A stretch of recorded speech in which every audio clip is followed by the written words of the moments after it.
Now, the greatest radio shows of all time. Suspense. The Shadow Node. Washington calling David Harding, Counter Spy. Classic radio theater. The Great Gildersleeve. Fibber McGee and Molly. Dragnet. Gunsmoke. The Lone Ranger. Now, step back into a time machine with your host, Wyatt Cox. Good evening, friends of the Inner Sanctum. Crime drama Ned Wever, starring in an episode of Bulldog Drummond from 75 years ago, January 17th, 1947, and its death. And we thank you for tuning in. On this Monday, this is the 17th day of January. This is, of course, the 17th day of the year. We have 349 days remaining until we get to 2023. Now, James Madison Randolph, the grandson of Thomas Jefferson, became the first child born in the White House on this date in 1806. Simon Bolivar proclaimed the Republic of Colombia in 1819. U.S. took possession of Wake Island in the Pacific Ocean on this date, and it was on this date in 1916. The Professional Golfers Association, PGA, was formed. The U.S. paid Denmark $25 million for the Virgin Islands. Popeye the Sailor Man, a cartoon created by Elsie Chrysler Sagal, first appeared in the comic strip Thimble Theater. Soviet forces captured the almost completely destroyed Polish city of Warsaw in 1945. On that same date, the Nazis began the evacuation of the Auschwitz concentration camps as Soviet forces closed in. UN Security Council held its first session on this date in 1946. In 1950, 11 thieves stole more than $2 million from an armored car company's offices in Boston, the Great Brinks Robbery in 1950. In 1966, a B-52 bomber collided with a KC-135 Stratotanker over Spain, dropping 3 70-kiloton hydrogen bombs near the town of Palomares, and another fell into the sea. Convicted murderer Gary Gilmore executed on this date in 1977 by a firing squad in Utah, ending a 10-year moratorium on the death penalty in the United States. I simply accepted a sentence that was given to me. I've accepted sentences all my life. I didn't know I had a choice in the matter. When I did accept it, everybody jumped up and wanted to start to argue with me. It seems that the people, especially the people of Utah, they want the death penalty, but they don't want executions. And when it became a reality, they might have to carry one out. Well, I started backing off on it. Well, I took them literal and serious, and they sentenced me to death, just as if they'd have sentenced me to 10 years or 30 days in the county jail or something. I thought you were supposed to take them serious. I didn't know it was a joke. And it was no joke. Gary Gilmore executed on this date in 1977. Temperatures fell to the lowest levels in over 100 years in numerous cities on this date in 1982, Cold Sunday. In 1991, Operation Desert Storm began early in the morning. Iraq fired 8 Scud missiles into Israel in an unsuccessful bid to provoke Israeli retaliation. Throughout the entire sky, there are flashes of light. It appears to be some sort of anti-aircraft fire. A couple of flashes on the horizon now. Something is definitely underway here.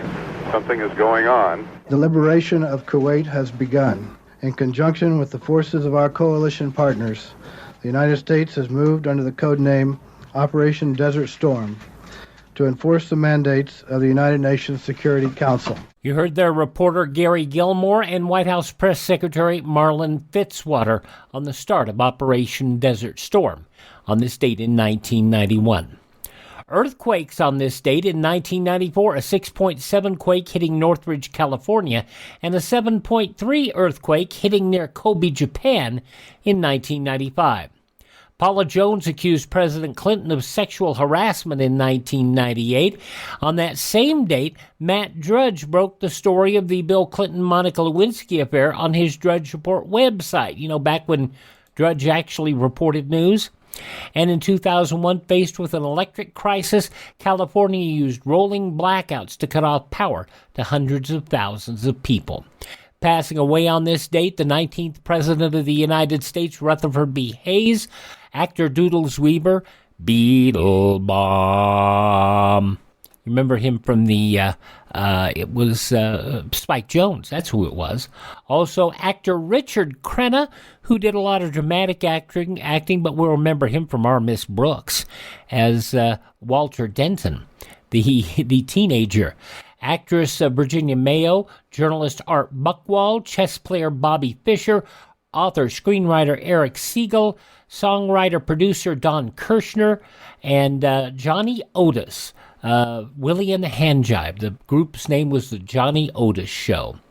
Born on this date in history, Benjamin Franklin, film director Max Sennett, mostly from the silent films, actor Noah Beery, gangster Al Capone, the lady who broke our hearts, dying on the last day of 2021, Betty White, who would have been 100 years old today. Instead, she left us at 99.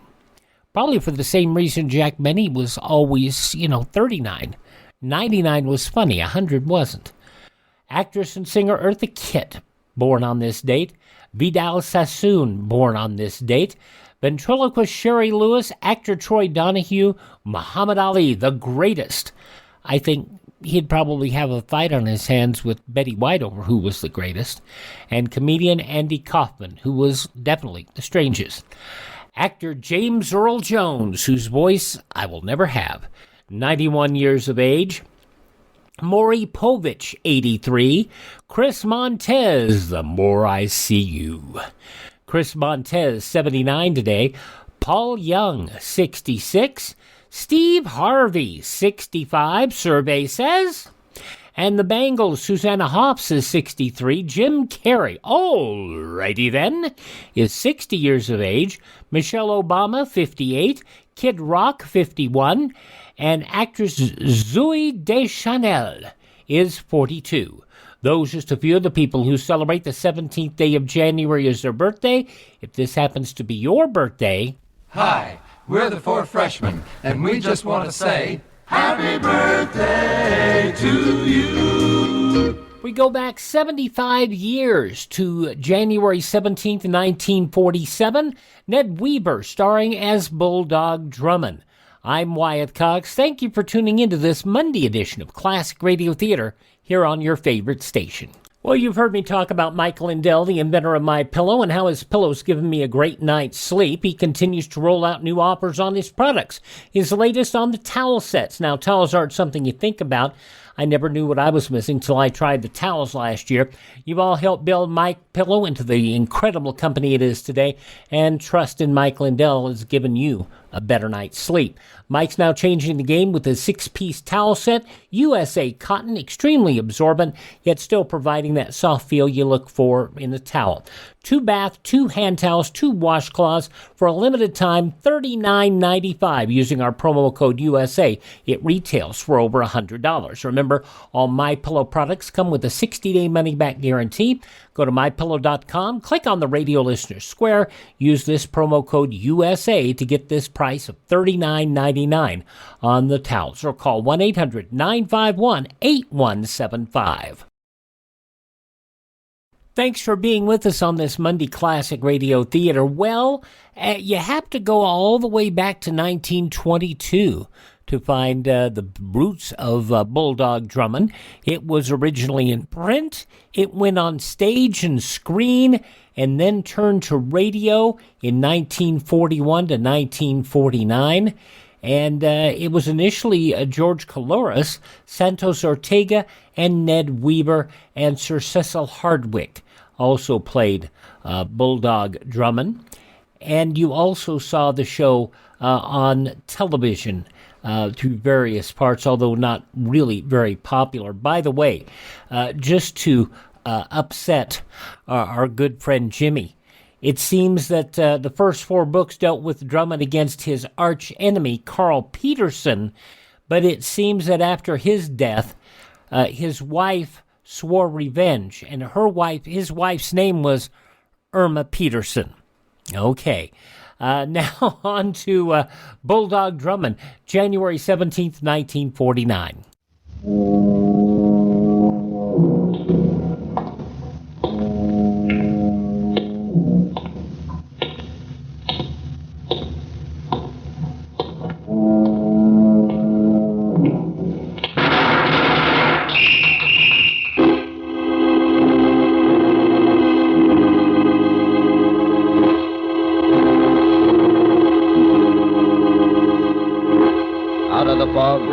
out of the night, and into his American adventures comes Bulldog Drummond.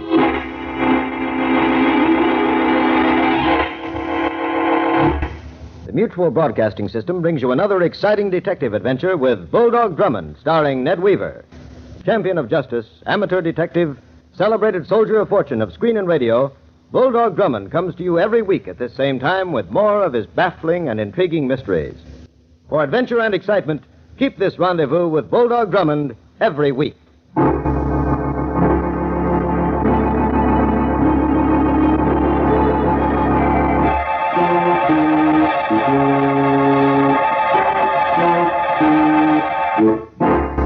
And now, to tell us of his latest adventure, here is Bulldog Drummond.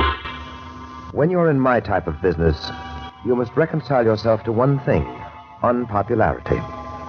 The people on the other side of the fence avoid you like the plague. For example, last Friday, Denny and I dropped into Larry's for a late evening snack. Larry's is one of those intimate little spots on West 47th Street with the usual assortment of cartoon caricatures on the walls and the usual assortment of shady characters at the tables. The place was crowded, but the cheering section was conspicuously silent as Denny and I squeezed our way toward a booth in the rear. Oh, look, sir, that booth isn't vacant after all. Someone's sitting there. So I see. Roxy Hagen. Hagen? Friend of yours, Captain Drummond? Not exactly a friend, Denny. A professional acquaintance, you might say. Roxy and I both deal in crime, but from opposite approaches. You can easily size up our relationship by the unwelcome glance he's giving me. But look, sir, he's leaving the booth. Well, come on, let's get it before someone else does. Right. Well, this is a bit of luck, and I'm famished. And I wonder why Roxy left so hurriedly. Well, obviously he was finished. No, on the contrary. Look here, his glass. He hadn't touched his drink. Oh. You know, Denny, I think I frightened Roxy off. Well, that's one way of getting a seat in a crowded restaurant, eh, sir? Oh, here's a menu. I see you didn't touch your drink. What's that? I said I see you didn't touch your drink. What business is that of yours? And if you must know, that drink... Who's he? Oh, Denny? You were supposed to be alone. He's usually with me. Well, if you say he's all right. He's all right. Move over, you. Now, look here, I said over. But I... Over, Denny. Yes, sir. Let's get down to business. A good idea. I got it with me. You see, Denny, he's got it with him. Oh, he has? Oh, that's fine. Hey, what am I talking about? What's the matter with him? He's the confused type. Well, tell him to shut up. Well, of all the... Shut up, Denny. Yes, sir. Now, here's your ticket. You hold it until I tell you where and when to deliver. Is that clear? Quite clear. All right. Now, your telephone number. Elwood 8 9970. Elwood 8 9970. Here's the envelope. Al said that was the deal. If Al said that's what it was, that's what it is. Now wait for my call. I'll be waiting. You'll be hearing from me. Well, sir, would you mind telling me what this is all about? Denny, I wish I knew. Huh? You don't know the man? Never saw him before in my life. But he gave you that ticket. Yes, I'm afraid it's a case of mistaken identity. Oh? What kind of a ticket is it?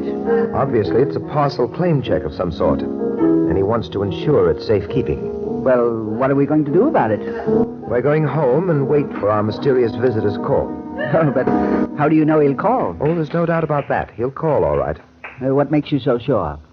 Because, Denny, he's made a sizable investment in us. In us? Look for yourself in this envelope. There's a $1,000 bill.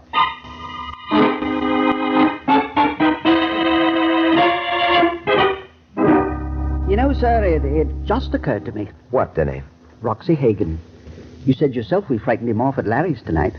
That claim check and the $1,000 bill were meant for him. Undoubtedly. Well, then why not look up Roxy and get to the bottom of this? Because, Denny, I've an idea that Roxy will look us up in short order. We'll just sit and wait for developments. In this instance, we'll let the case come to us. Don't forget, we're holding the trump card. And, it looks as if someone is about to make a bid. Hello? Hello, Elwood 89970. Yes? I'm calling about Steve. Steve? Yes, Steve Mantell, the man you met at Larry's. Oh, yes. Well, this is very important. He wants me to bring you to him. And who are you? Oh, I'm Rita Miller. I'm Steve's fiancée. Very well, Miss Miller. Where shall we meet? Well, you'd better come here to my apartment. It's 33 Grove Place, 3A. I'm afraid to leave this building. Why? What's the matter? A man has been following me since I left Steve. And for the past hour, he's been watching my apartment from the street.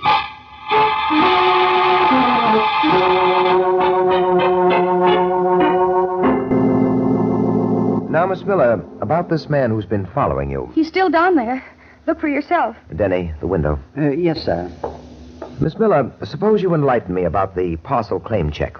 Claim check? What claim check? The one I'm holding for Steve Mantell. Well, I don't know what you're talking about. Captain Drummond, Yes, Denny? there is a man standing across the street. I told you, he's the one. There's nothing unusual about a man standing on a street corner, is there, sir? Not necessarily. He's wearing a tan hat and a brown coat. Huh? And he's carrying a black bag. Well, Denny? Oh, that's correct, sir. He's holding a black bag, all right. Well, now do you believe me? Who is he? I don't know. Oh, please, Captain Drummond, Steve asked me to bring you to him as soon as possible, and he said to make sure that I'm not followed. But how will I get out of here? Well, now, let's see. Denny.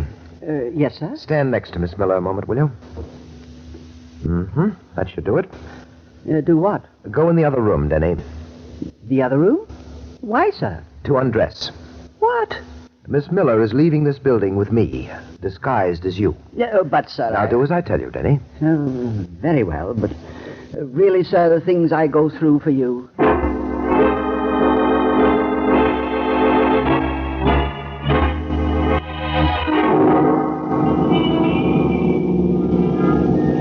Poor Denny. Well, anyway, Miss Miller, it worked. We're not being followed. Thank heavens. Now I can take this derby off. Better leave it on, just in case. Oh? Which way? It's Elm Street, 347. It's only a few blocks from here. Miss Miller, what sort of business is your fiancé in? Steve, he's a laboratory technician. Where? Well, he just came in from Chicago the day before yesterday. He finished an assignment there. I see, Chicago. Uh-huh. After we're married, we expect to go back to Chicago. As soon as Steve completes some work here. What kind of work? Well, I don't know, really. Steve just said it was very important to him. And profitable? What do you mean by that? Nothing. Captain Drummond, you've got to tell me what it's all about. Frankly, Miss Miller, I'm as much in the dark as you are. But I'm sure Steve Mantell can enlighten the both of us. What number did you say? 347. It's that brownstone next to the apartment house there. Yes, this is it. There. It's just down these stairs. He has the basement apartment. Here we are. Gee, that's strange. What is? The lights are out. Steve said he'd be waiting. He wouldn't have gone to bed. I'll ring again. Steve? Steve? Captain Drummond, maybe something's happened to him. Yeah? Steve, I've been... Yeah, what is it? Captain Drummond, this isn't Steve. Hey, what do you two want? We're looking for Steve Mantell. You got the wrong place. You don't live here. This is Steve's apartment. What do you two think you're doing? You getting me out of bed in the middle of the night to play games? Steve lives here. I saw him here only a few hours ago. Is that damn crazy? Believe me, Captain Drummond, that's the truth. Look at the get-up on her.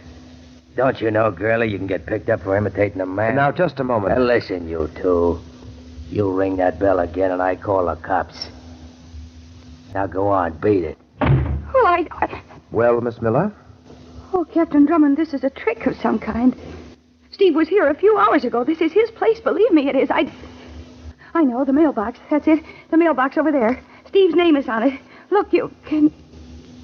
Evidently, there must be some mistake, Miss Miller. The name on this card is James Burton.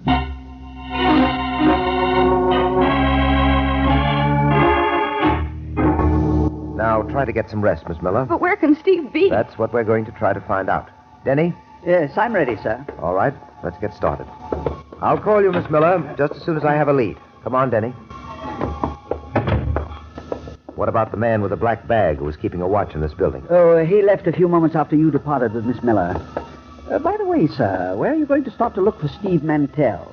At 347 Elm Street. But you said it looked as if Mantell didn't live there. It only looked that way, Denny. What do you mean? The man in pajamas who answered the door. What about him? He said we awakened him. I looked him over quite carefully. And? Well, it isn't customary, Denny, for a man who wears pajamas to sleep with socks and shoes on.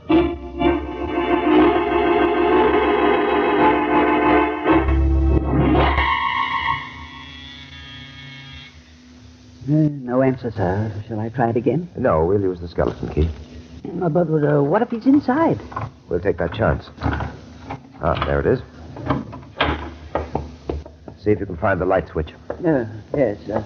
Oh, I have it, sir. Well.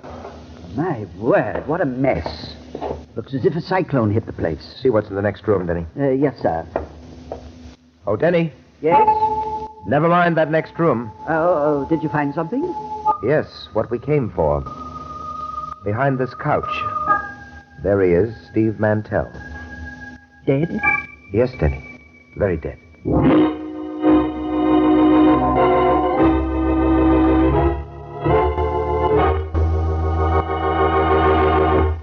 Our story continues in just a moment. January 17th, 1947, Bulldog Drummond on Classic Radio Theater. So here's the choice. Some people say the USA is finished. It's evil, a has-been, full of hate and injustice. The U.S. Constitution should be trashed and the Bill of Rights abolished. No free speech, no gun ownership. Competition and free markets are bad. We're all too stupid. For our own good, the government must own everything and know all your secrets. Other people say that America has created the freest, richest, happiest, most generous society that has ever existed in the world. That's why millions of people are desperate to come here and escape their brutal lives in Cuba, Venezuela, North Korea, and 100 other countries. In America, we have the right to succeed, the right to our own living, the right to have a family, the right to believe in God, the right to have our own ideas, the right to be safe and secure, and the right to be left alone. Where do you stand? Help us save the Constitution and restore the American dream. Go to SaveMyFreedom.com. Brought to you by the American Media Council.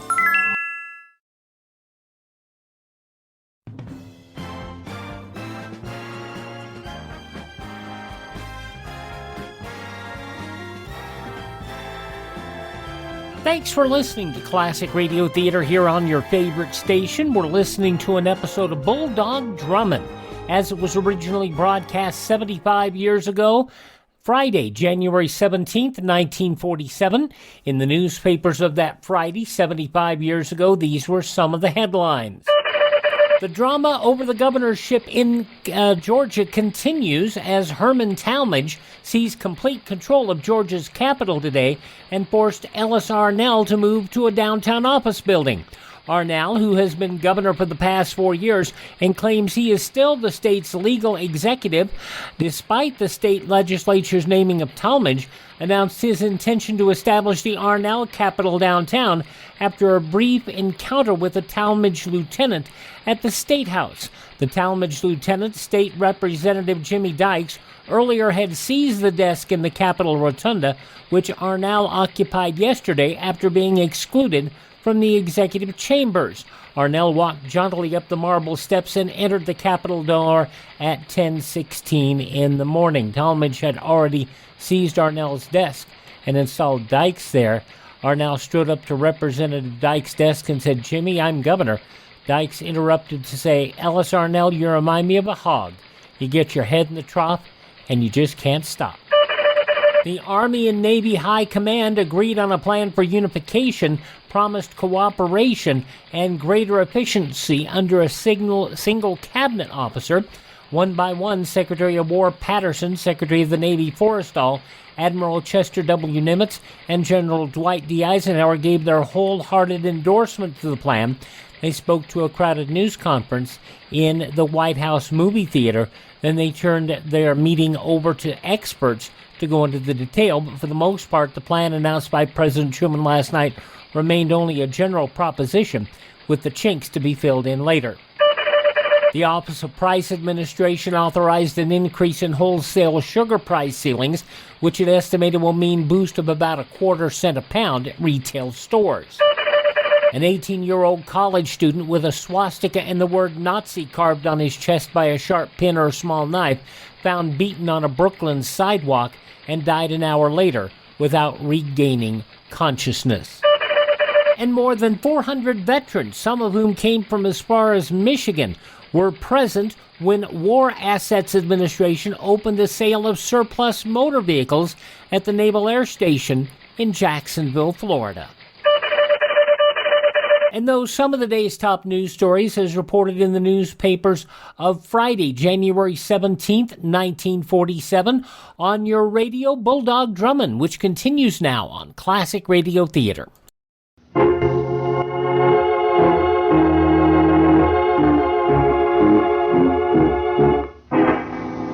And now, back to our Bulldog Drummond adventure. Oh, I've searched everywhere, sir. I found nothing. Anything in his pockets? Empty, every one of them. Whoever killed Steve Mantell certainly went over this apartment with a fine-tooth comb. But they overlooked one thing, Denny. Yes, what's that? This label on the inside of his coat pocket. Here, look. Baum Brothers, Clothers, Chicago, Illinois, November 16th, 1946. And the name of the wearer here. Edward Torrey. Edward Torrey? But his name is Steve Mantell. Evidently not in Chicago. What do you mean, sir? I mean that Steve Mantell found it convenient to use two names. Well, come on, there's nothing more we can do here. First, we're stopping off the nearest telegraph office to send a wire to Chicago. To whom in Chicago? The police. I have an idea they'll be able to supply me with an account of the activities of one Edward Torrey, alias Steve Mantell. And then, Denny, from the telegraph office, we're going straight home. But why home? Oh, just to see which way the wind's been blowing there.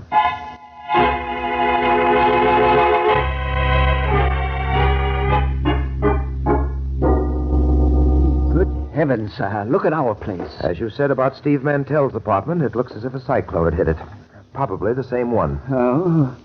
Oh, so that's what you meant about coming home to see which way the wind was blowing. That's what I meant. Then you expected to find our apartment this way. I did, Denny. Someone had an idea that the claim check would be here. Moxie Hagan. He's the one, sir. He knew Mantell gave you the ticket. You yourself said he would look us up. He was here, and he killed Mantell. I don't doubt that Roxy was here, Denny, but as for Mantell's murderer, I'd elect the man in the pajamas as the most likely suspect. Just the same, sir. I think it's about time we had Roxy taken in by the police. Not at all. Roxy will be of much more value to us on the loose, at least for the time being. At present, my main concern is the claim check. Whatever parcel it's redeemable for must certainly be of great value. It certainly must. Mantell gave us a $1,000 bill to guarantee the check's safekeeping. He saved the check, but not himself. There's no mistake he was murdered because of it. Yes, and our place here turned topsy-turvy in the search for it. Well, anyway, there's comfort in knowing that you have it with you. Now we can find out what makes it so valuable. I haven't it with me, Denny. What? You left it here? No, I mailed it. You mailed it? While you were waiting outside the telegraph office. It'll arrive here safe and sound in the first mail tomorrow morning.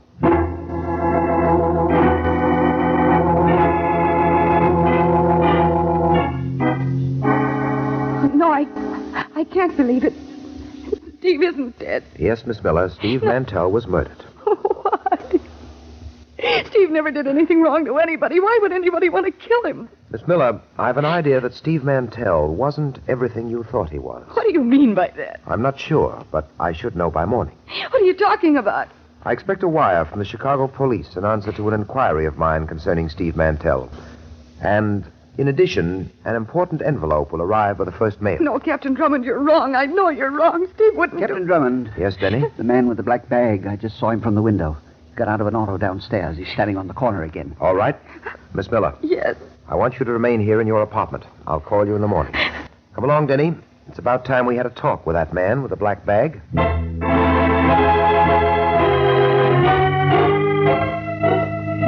Yes, there he is, sir.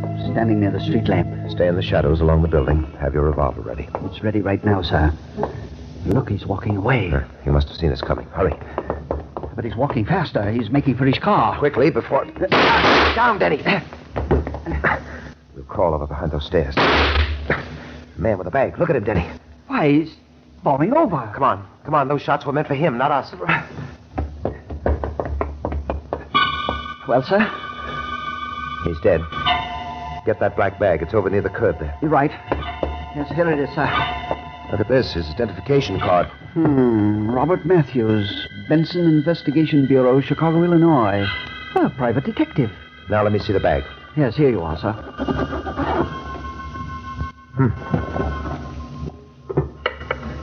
An odd-looking box, those dials. It looks like some sort of a radio, a short-wave set of some kind. It picks up waves, Denny, but not sound waves. Yes, but what kind is it? A Geiger counter. It's used to detect and measure the presence of radioactivity in the atmosphere. Oh, yes, I remember now. The atomic bomb. I remember seeing it in the newsreels. It was used in the atomic bomb tests. That's right. Oh, sir, the atomic bomb. The parcel claim check. Must be for a package that contains an atomic bomb. Denny. Heavens, sir, here we are. Easy, Denny. I'm sure an atomic bomb isn't involved in this. You can rest assured the city's peace will be undisturbed. As for us, we'll just have to wait for the claim check in the mail. In the meantime, let's hope nothing blows up in our faces.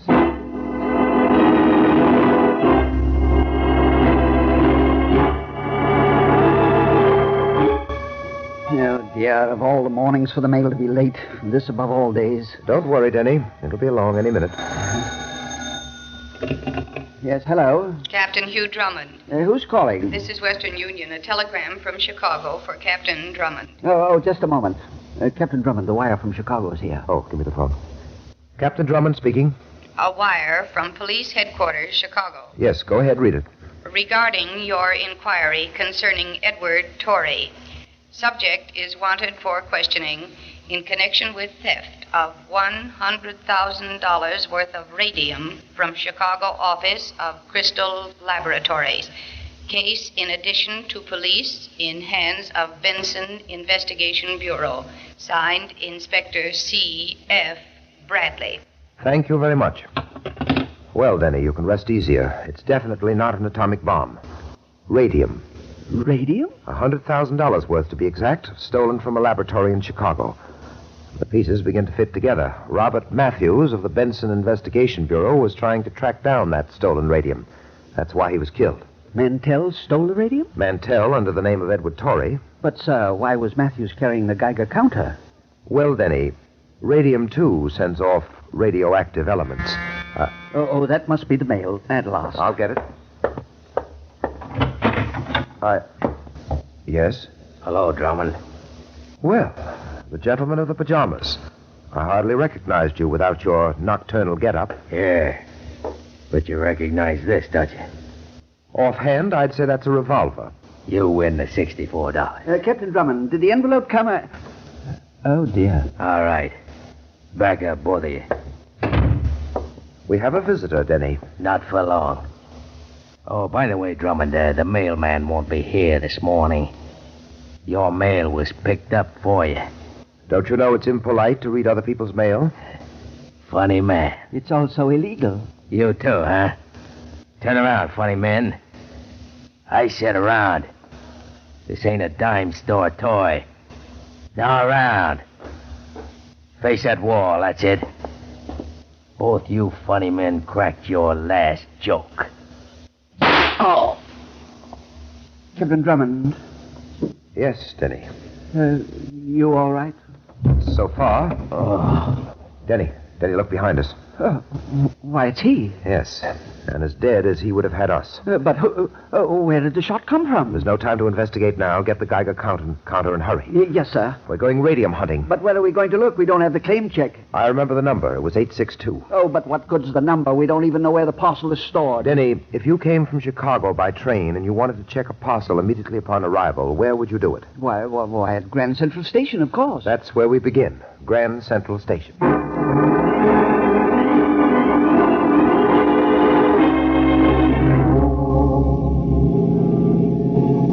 We'll enter the station from the West Plaza, Denny. That's nearest the parcel checking room. Yes, sir.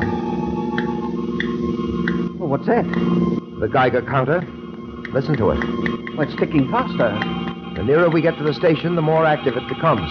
The radium must be in the parcel room.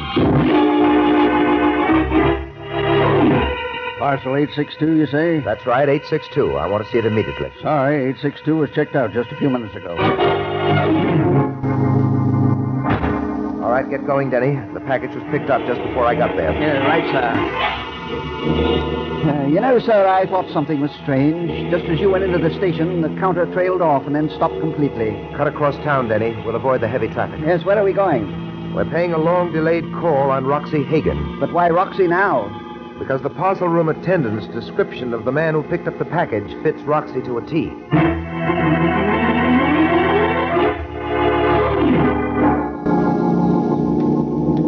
Sir, the counter's starting up. We're on the right trail again. Yes, and we're getting nearer to Roxy's place.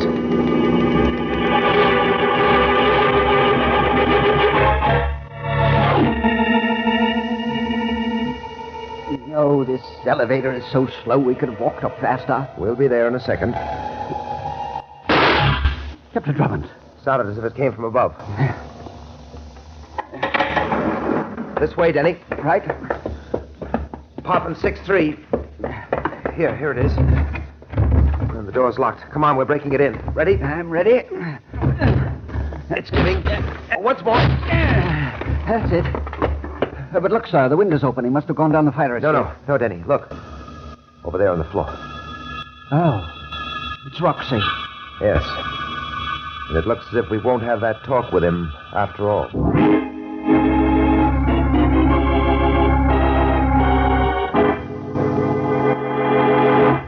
In just a moment, we'll have the exciting climax of tonight's adventure. January 17th, 1947, Bulldog Drummond on Classic Radio Theater. The conclusion next on your favorite station.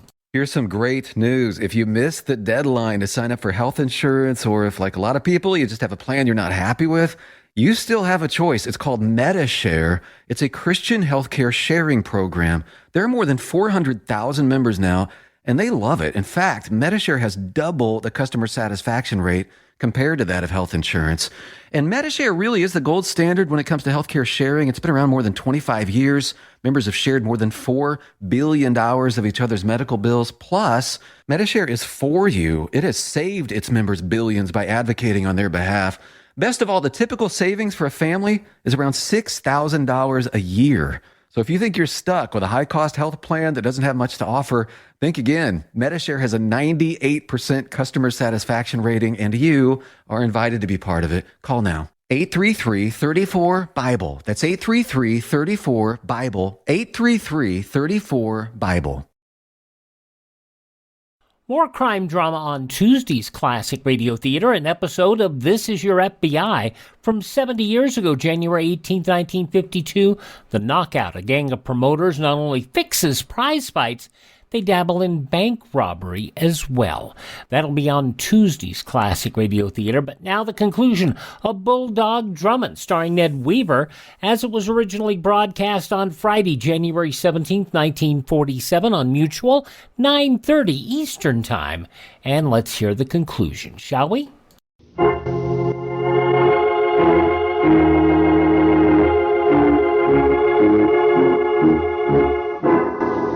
And now, back to the exciting climax of our story.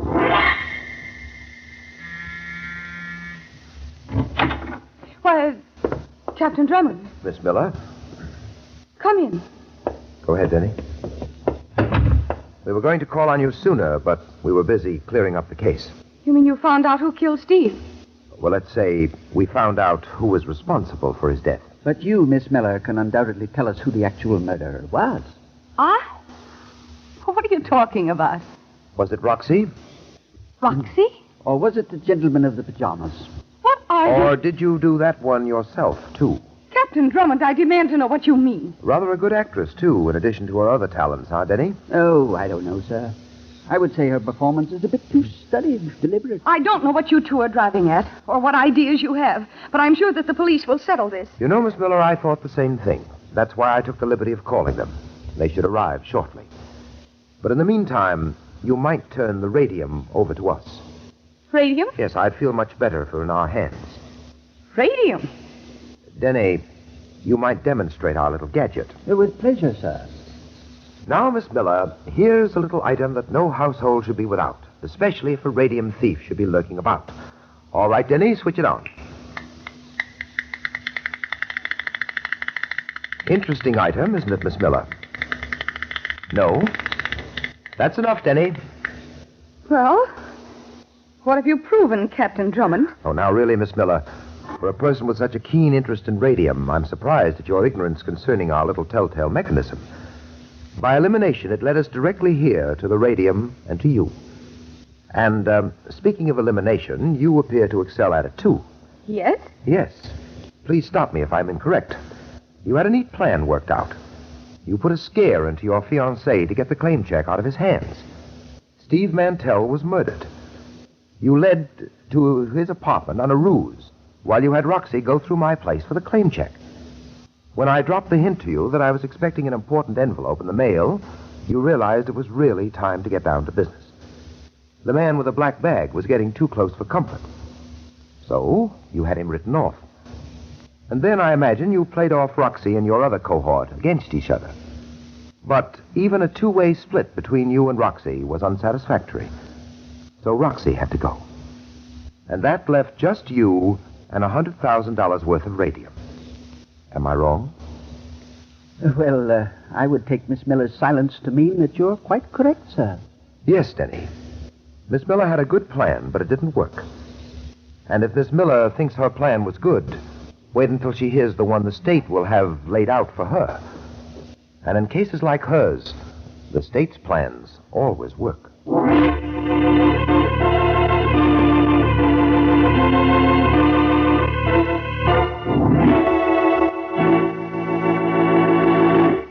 Bulldog Drummond will return in just a moment to tell us about next week's story.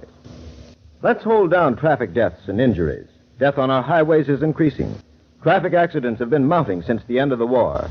Smash-ups have reached more than once a minute, all day, every day in the year.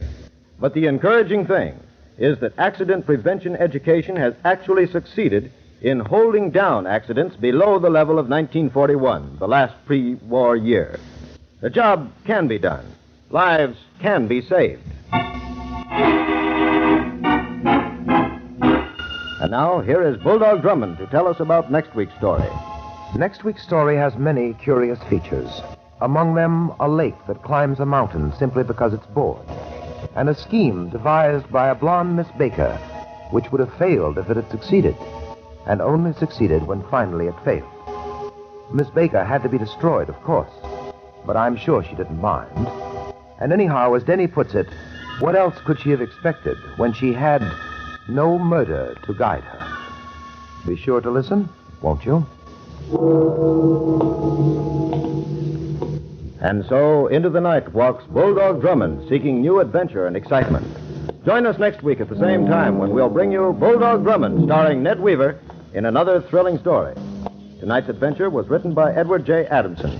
Arthur Van Horn speaking. This is the Mutual Broadcasting System.